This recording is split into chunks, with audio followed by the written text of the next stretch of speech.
Hello everyone. आज का जो हमारा टॉपिक है वो है chapter human health and disease से। आज ये हमारा दूसरा लेक्चर है। प्रीवियस लेक्चर में हमने बात कर लिया था बहुत सारे मेजर टॉपिक्स की, और उसमें से जो लास्ट टॉपिक था उसमें हमने बात किया था इम्यूनिटी के बारे में। इम्यूनिटी बेसिकली क्या होता है कि बॉडी की इंटेंस पावर जो माइक्रोब्स के अगेंस्ट कैसे फाइट करती है। ठीक है, मतलब कि माइक्रोब्स को अपनी बॉडी पे हावी नहीं होने देती है। ठीक है, तो बॉडी की वो पावर जो होती है उसी को बोलते हैं हम इम्यूनिटी। क्लियर। तो इम्यूनिटी के हमने दो टाइप्स बताए थे, एक तो इन्नेट इम्यूनिटी, दूसरी थी हमारी एक्वायर्ड इम्यूनिटी। इन्नेट इम्यूनिटी की बात करते थे हमने, तो हमने बताया था उसमें कि जो जन्मजात इम्यूनिटी हमको मिलती है। क्लियर। जैसे फिजिकल, फिजियोलॉजिकल, सेलुलर और साइटोकाइन बैरियर्स थे। इन्नेट इम्यूनिटी जो नॉन स्पेसिफिक नेचर की थी। एक्वायर्ड इम्यूनिटी की बात की थी तो हमने तो क्या बताया था, इसमें पैथोजन स्पेसिफिक होती है, बर्थ के बाद हमको मिलती है। ठीक है, तो यहाँ पे हम उसी एक्वायर्ड इम्यूनिटी की बात करेंगे। तो सबसे पहले एक्वायर्ड इम्यूनिटी में हम दो टाइप्स पढ़े, एक तो एक्टिव इम्यूनिटी, दूसरी हमारी passive immunity. Active immunity basically क्या होता है, it is the immunity in which antibody are produced when host is exposed to antigen. Host जो होता है एंटीजन के लिए एक्सपोज्ड हो जाता है, तब हमारी एक्टिव इम्यूनिटी प्रोड्यूस होती है। और एक्टिव इम्यूनिटी में एक नेक्स्ट पॉइंट याद रखिए कि एक्टिव इम्यूनिटी जो होता है वो प्रोसेस उसका स्लो होता है लेकिन एक्यूरेट होता है। ठीक है, और यहाँ पे एक एंटीजन के बारे में दिया गया है, लिविंग या डेड माइक्रोब हो सकते हैं, या तो प्रोटीन के इफेक्टिव मॉलिक्यूल्स हो सकते हैं, उनको हम एंटीजन बोल सकते हैं।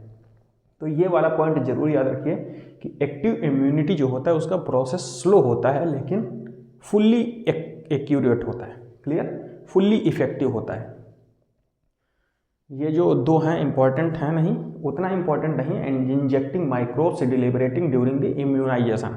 इम्यूनाइजेशन का प्रोसेस जो होता है उसमें क्या किया जाता है, माइक्रोब्स को डिलिबरेट किया जाता है। ठीक है, इसका जो है ये पॉइंट हम आगे भी देखेंगे। इसमें ये भी उतना ही बेसिक इंपॉर्टेंट नहीं पॉइंट है। Infectious organism gaining access into the body during natural infection. तो एक्टिव इम्यूनिटी में हम क्या याद रखेंगे कि एक्टिव इम्यूनिटी जो होती है वो स्लो होती है और फुल्ली इफेक्टिव होती है। क्लियर। अब यहाँ पे हम बात करेंगे पैसिव इम्यूनिटी के बारे में। पैसिव इम्यूनिटी मतलब एक तो पॉइंट जिसका जस्ट अपोजिट कर दीजिए, फास्ट होती है। ठीक है, और ये भी नियरली एक्यूरेट होती है। ठीक है, पैसिव इम्यूनिटी जो है वो नियरली एक्यूरेट होती है। यहाँ पे हम समझेंगे इसको कंपैरिजन के थ्रू। पैसिव इम्यूनिटी को ही बोलते हैं हम रेडीमेड इम्यूनिटी। जैसे इम्यूनाइजेशन किसमें हमने पढ़ा है, एक्टिव इम्यूनिटी में। पैसिव इम्यूनिटी में रेडीमेड एंटीबॉडी दी जाती हैं। जैसे कोविड वैक्सीन जब दी जा रही थी कोरोना वायरस के थ्रू, जब कोविड चल रहा था, कोविड-19, तो वहाँ पे वैक्सीन दी जा रही थी। वैक्सीन में क्या था, डेडली माइक्रोब दिया जा रहा था पर्सन को। ठीक है, सभी लोगों को जो वैक्सीन दी जा रही थी उस वैक्सीन में क्या था, डेडली वायरस ही था वो कोरोना वायरस। और उस जैसे ही कोरोना वायरस हमारी बॉडी की सेल्स तक पहुँचता था तो बॉडी में मेमोरी सेल्स का फॉर्मेशन हो जा रहा था। और मेमोरी सेल्स क्या करती थी, जैसे ही हमारी बॉडी पे, जैसे हमने अगर वैक्सीन लगवाई है ना, तो जैसे ही अगर वायरस ने हमारे बॉडी के ऊपर अटैक किया तो हमारे अंदर मेमोरी बनी हुई है वैक्सीन के थ्रू, तो उसको नेग्लेक्ट कर देगा वायरस को। ठीक है, वायरस के अटैक को प्रिवेंट कर देगा।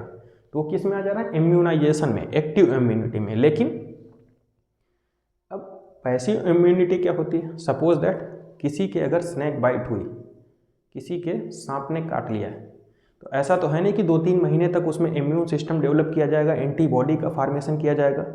अगर 2-3 महीने तक उसमें एंटीबॉडी का फार्मेशन करने लग गए तब तो काम खत्म हो जाएगा ना। तो उसमें क्या करेंगे, उस केस में हम पैसिव इम्यूनिटी देंगे, फुल्ली इफेक्टिव, मतलब फास्ट जो वर्क करती है, बनी बनाई एंटीबॉडी दे देंगे।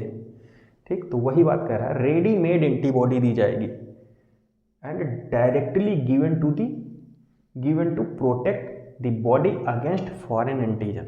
समझ गए ना।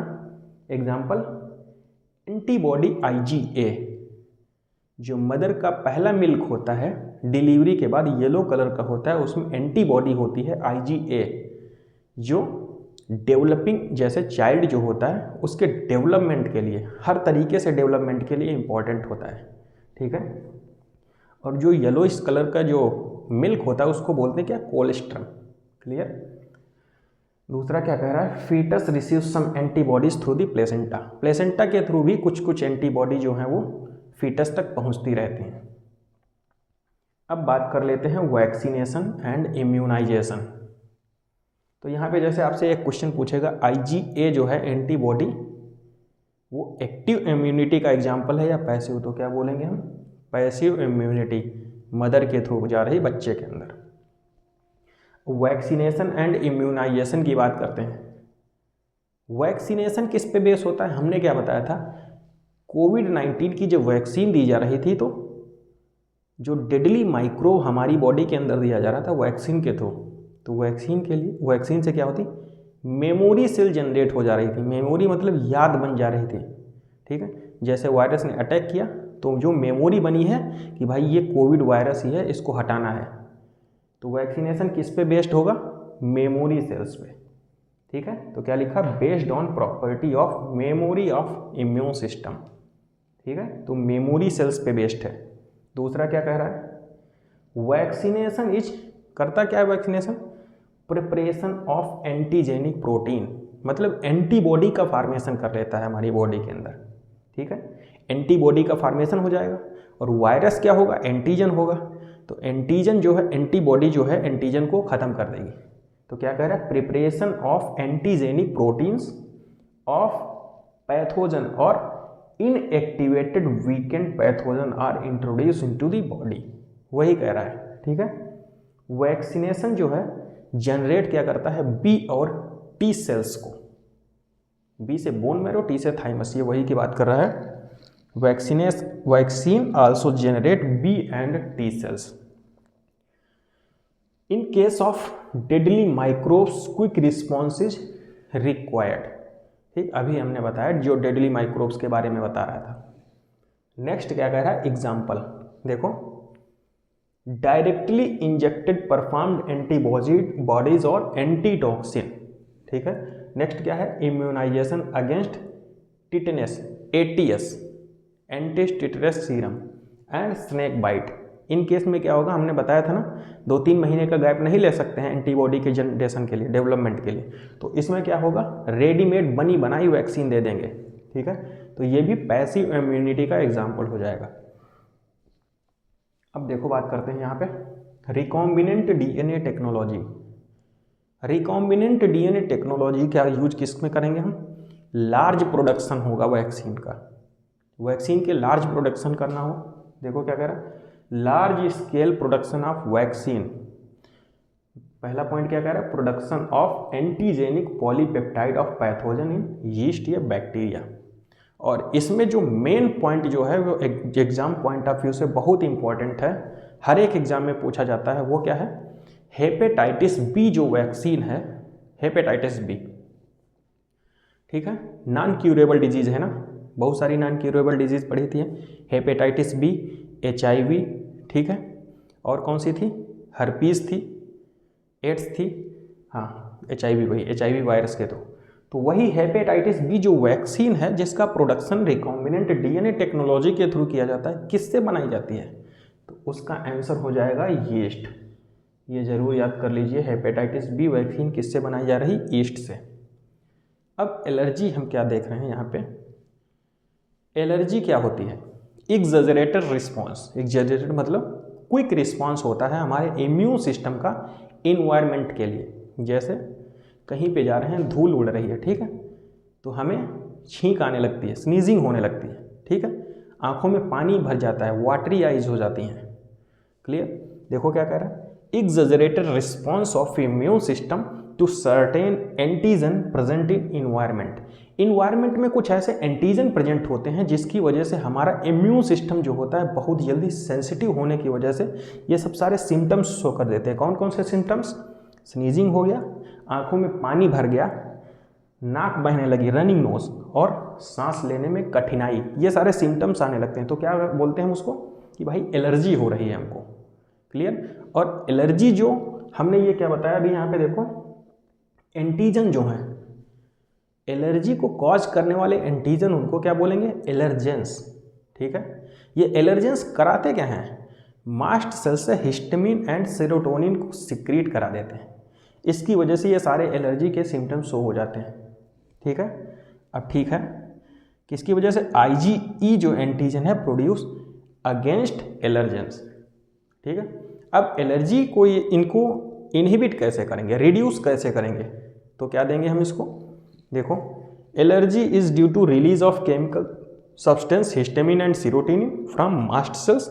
लेकिन ट्रीटमेंट क्या है, एंटी हिस्टामिन एंड एड्रेनालिन और कुछ स्टेरॉयड दे देंगे। ठीक है, एलर्जी को प्रिवेंट करने के लिए। देखो ट्रीटमेंट क्या है, anti histamine, adrenaline and the steroid to reduce symptom of allergy. Allergy के सिम्टम को रिड्यूस करने के लिए एंटी हिस्टामिन, एड्रेनालिन और कुछ स्टेरॉयड्स। अब यहाँ पे जो एलर्जी में दो, एक जो NCERT में एग्जाम्पल दिया गया है और एक एग्जाम्पल जो है वो एग्ज़ाम में पूछा जाता है। तो अस्थमा और हे फेवर जो है वो एलर्जी का एग्जाम्पल है। ये एग्जाम्पल तो जरूर याद कर लीजिए, अस्थमा और हे फेवर। लास्ट पॉइंट क्या लिखा है, modern day life style lowering the immunity. Modern day life style जो चल रही है ना, उससे हमारी इम्यूनिटी जो है वो ख़त्म हो रही है। ठीक है, and more sensitive to allergens. तो एलर्जेंस से हमारी बॉडी जो है, बॉडी का इम्यून सिस्टम जो है बहुत ही सेंसिटिव हो जा रहा है। ठीक है, इसीलिए बहुत सारे सिम्टम्स जो हैं जनरली हमको देखने को मिल जाते हैं। चलते फिरते बातों में लोग बोल देते हैं कि एलर्जी हो रही है। ठीक है, क्यों, हमारा इम्यून सिस्टम वीक होता जा रहा है। ठीक है, तो अस्थमा जो है वो रिस्पायरेटरी डिजीज़ है जो एलर्जी में ही जिसका एग्जाम्पल आता है। अब बात करते हैं auto immunity. Auto immunity basically क्या होता है कि बॉडी की सेल्स जो होती हैं अपनी ही सेल्स को ख़त्म करने लगती हैं। ठीक है, ये जेनेटिक भी हो सकता है और अदर कॉजेज भी हो सकते हैं ऑटो इम्यूनिटी के। देखो, in this condition body attacks self due to the genetic and unknown reason damage of the body. Body को डैमेज करने लगती हैं, जैसे rheumatoid arthritis auto immune disease है, हाशिमोटो डिजीज। ठीक है, रूमेटॉइड अर्थराइटिस हो गया, माइस्थीनिया ग्रेविस हो गई, ऑटो इम्यून डिसीज है। ठीक है, न्यूरोमस्कुलर जंक्शन को अफेक्ट करती है। क्लियर, रूमेटॉइड अर्थराइटिस हो गया, माइस्थीनिया ग्रेविस हो गया, ये NCERT में लिखा गया एग्जाम्पल। इम्यून सिस्टम की बात करते हैं तो देखो, it is consist of lymphoid organs, tissue, cells and soluble molecules like antibodies. ये सारे सेल्स जो होते हैं इम्यून सिस्टम का फॉर्मेशन कर लेते हैं। लिम्फॉइड ऑर्गन क्या होते हैं, these are the organs where origin, maturation and proliferation of lymphocytes। Lymphocytes की ऑरिजिन हो सकती है, मैचुरेशन होगा, प्रोलिफरेशन होगा, तो उन्हें क्या बोलेंगे हम, lymphoid organ. Lymphoid organ basically दो टाइप्स के होते हैं, तो प्राइमरी लिम्फॉइड ऑर्गन और एक होते हैं secondary lymphoid organ. Primary lymphoid organ की बात करते हैं तो B एंड T लिम्फोसाइट का फॉर्मेशन जहाँ पे होगा उन्हें बोलेंगे हम प्राइमरी लिम्फॉइड ऑर्गन, और जहाँ पे मैचुरेशन होगा लिम्फोसाइट्स का उनको बोल देते हैं हम सेकेंडरी लिम्फॉइड ऑर्गन। तो प्राइमरी लिम्फॉइड ऑर्गन का दो एग्जाम्पल है, उसको याद करना है, बोन मैरो एंड थाइमस। इसी के नाम के अकॉर्डिंग देखो, जैसे लिख दिया जाता है बोन मैरो से B लिम्फोसाइट, थाइमस से T lymphocyte. Clear. Secondary lymphoid organ का एग्जाम्पल स्प्लीन हो गया, tonsil, appendix, Peyer's patches of small intestine. ठीक है, कभी कभी ये भी पूछ देता है कि पियर पैचेज कहाँ पे पाए जाते हैं, तो स्मॉल इंटेस्टाइन में, सेकेंडरी लिम्फॉइड ऑर्गन का एग्जाम्पल है। अब माल्ट, इससे एक क्वेश्चन आता है, म्यूकोसल एसोसिएटेड लिम्फॉइड टिश्यू, ये जो होता है लाइन को बनाता है, किसकी, located in the lining of the major tracts. पहली बात तो पूछता है माल्ट कितना परसेंट कवरिंग करता है, तो 50% of the lymphoid tissue of the body. तो ये नंबर याद रखिए, 50% जो होता है lymphoid tissue of the body को कवर अप करता है, और किसकी लाइनिंग को बनाता है, तो respiratory, digestive and urogenital tract की लाइनिंग को बनाता है। ये मेजर टॉपिक्स को हमने इसमें कंप्लीट कर लिया है। नेक्स्ट टॉपिक जो है हम कंप्लीट करेंगे नेक्स्ट वीडियो लेक्चर में। क्लियर, तब तक के लिए ओके बाय।